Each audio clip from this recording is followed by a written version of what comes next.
anlamıyorum. Kimsiniz? Yalvarırım, anlamıyorum.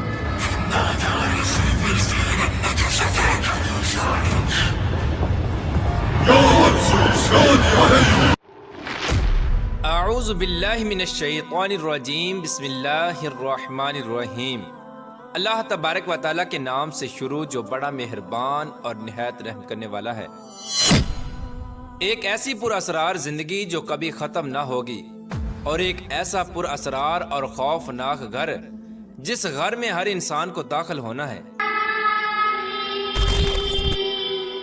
اس گھر میں جو بھی انسان داخل ہوگا وہ کبھی لوٹ کر اس دنیا میں نہیں آئے گا۔ پیار دوستو، کیا آپ جانتے ہیں کہ جب انسان مر جاتا ہے اور ملک الموت علیہ السلام اس کی روح قبض کر لیتے ہیں، اس وقت یہ تمام تر مناظر مرنے والا انسان کس حالت میں دیکھ رہا ہوتا ہے، اور مرنے والے انسان کو کتنی دیر بعد پتہ چلتا ہے کہ اس کی موت ہو چکی ہے۔ اور جب مرنے والے انسان کو قبر میں داخل کر دیا جاتا ہے تو قبر میں پہلے 24 گھنٹوں کے اندر اس کے ساتھ کیا سلوک کیا جاتا ہے، اور حساب و کتاب لینے والے فرشتے یعنی منکر نکیر کس طرح زمین کو چیرتے ہوئے قبر میں داخل ہوتے ہیں، اور کس طرح مرنے والے کے ساتھ حساب و کتاب کیا جاتا ہے، اور اس کے بعد مرنے والا شخص اپنی اس زندگی کو کس طرح گزارتا ہے۔ پیار دوستو، ان تمام تر سوالات کے جوابات قرآن و حدیث کی روشنی میں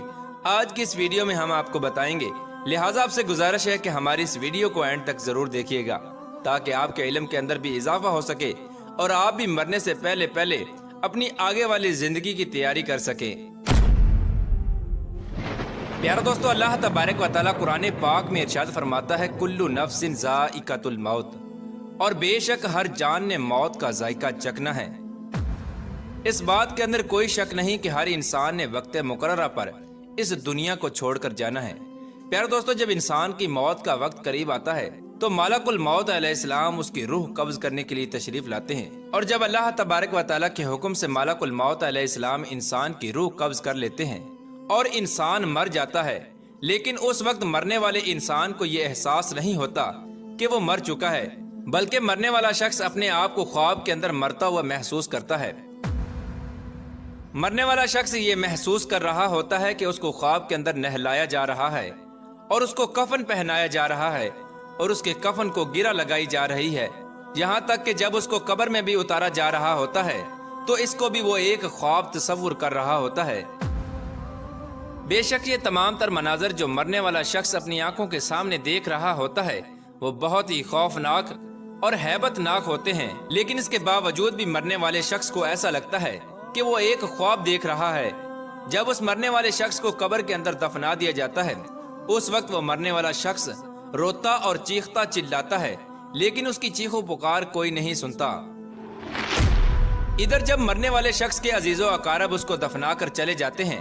اس وقت مرنے والا شخص بہت چیخو پکار کرتا ہے اور وہ قبر کے اندر اکیلا رہ جاتا ہے۔ اس طرح جب تمام لوگ اس کو دفنا کر چلے جاتے ہیں اور قبر کے پاس کوئی بھی موجود نہیں ہوتا،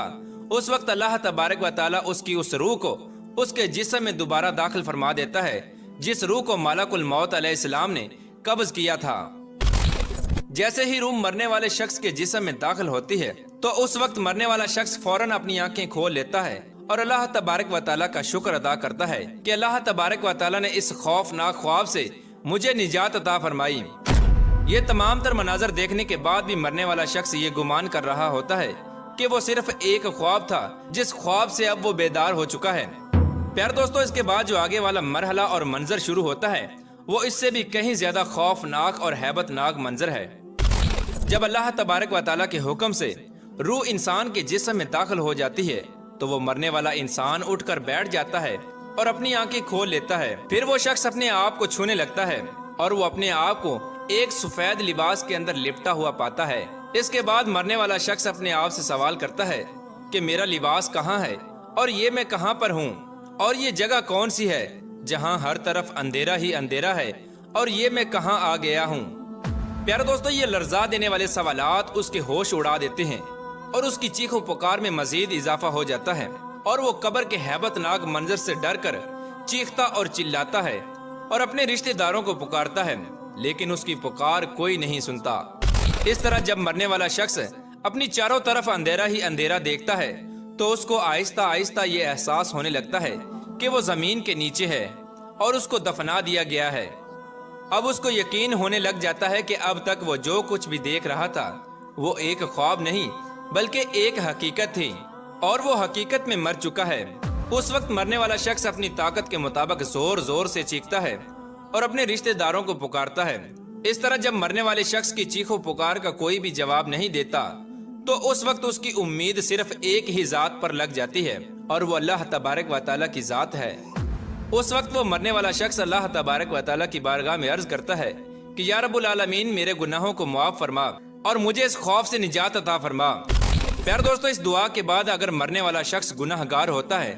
تو وہ دیکھتا ہے کہ دو خوفناک فرشتے اپنے دانتوں کے ساتھ زمین کو چیرتے ہوئے اس کی قبر میں داخل ہو جاتے ہیں۔ ان فرشتوں کو دیکھنے کے بعد اس مرنے والے شخص کی چیخ و پکار میں مزید اضافہ ہو جاتا ہے۔ اس وقت قبر کے اندر سوال و جواب کا سلسلہ شروع ہو جاتا ہے۔ حساب و کتاب لینے والے فرشتے سختی کے ساتھ اس میت سے پوچھتے ہیں۔ فرشتے پوچھتے ہیں کہ تیرا رب کون ہے؟ تو وہ مرنے والا شخص جس نے ساری زندگی اللہ تبارک و تعالیٰ کی نافرمانیوں میں گزاری ہوتی ہے، وہ جواب دیتا ہے کہ میں نہیں جانتا۔ اس کے بعد فرشتے پوچھتے ہیں کہ ماں دینو کا، کہ تیرا دین کون ہے؟ تو اس وقت وہ شخص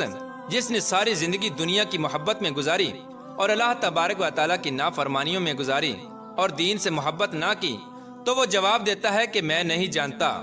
اس کے بعد اس مرنے والے شخص سے تیسرا سوال کیا جاتا ہے کہ تیرا نبی کون ہے؟ تو وہ شخص جواب دیتا ہے کہ میں نہیں جانتا۔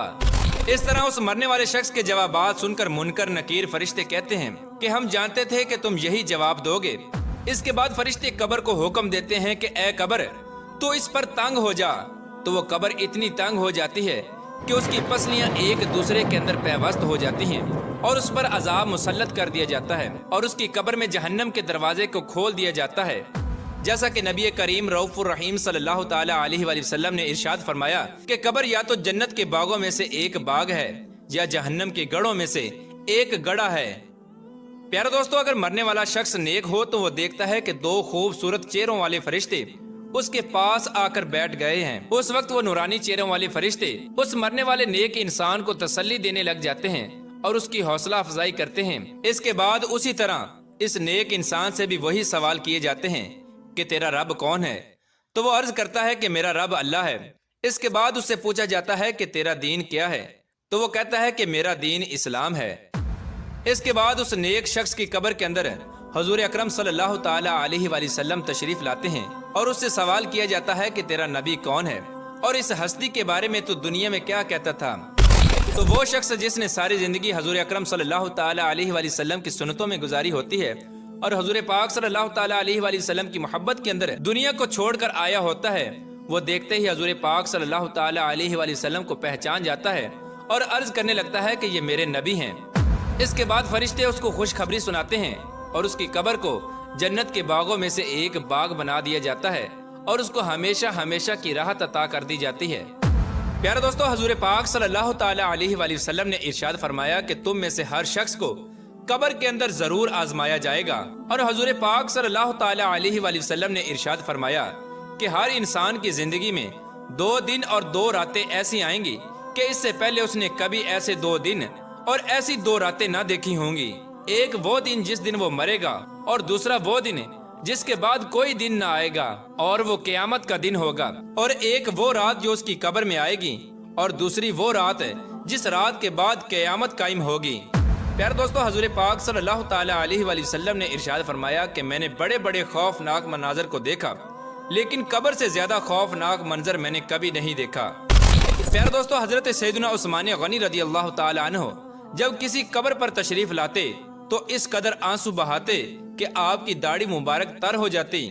تو آپ سے پوچھا گیا کہ جب آپ کے سامنے جنت اور دوزخ کا ذکر کیا جاتا ہے تو اس وقت تو آپ اتنا نہیں روتے، لیکن جب قبر کا ذکر کیا جاتا ہے تو آپ بہت روتے ہیں، اس کی کیا وجہ ہے؟ تو حضرت سیدنا عثمان غنی رضی اللہ تعالی عنہ نے فرمایا کہ میں نے نبی کریم رؤوف الرحیم صلی اللہ تعالی علیہ وآلہ وسلم کو فرماتے ہوئے سنا کہ آخرت کی سب سے پہلی منزل قبر ہے۔ اگر قبر والے نے اس سے نجات پائی تو بعد کا معاملہ اس سے آسان ہے، اور اگر اس سے نجات نہ پائی تو بعد کا معاملہ اس سے زیادہ سخت ہے۔ پیارے دوستو، اس بات کے اندر کوئی شک نہیں کہ دنیا کی زندگی ایک مختصر سی زندگی ہے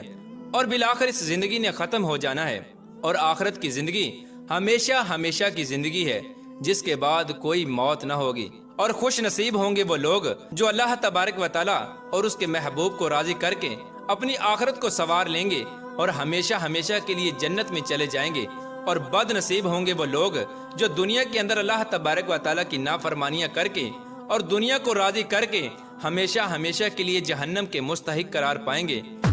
اللہ تبارک و تعالی سے دعا ہے کہ اللہ تبارک و تعالی اپنے پیارے حبیب حضرت محمد مصطفیٰ صلی اللہ تعالی علیہ وآلہ وسلم کے بتائے ہوئے راستے پر چلنے کی توفیق عطا فرمائے اور ان کی محبت کے اندر جینا مرنا نصیب فرمائے۔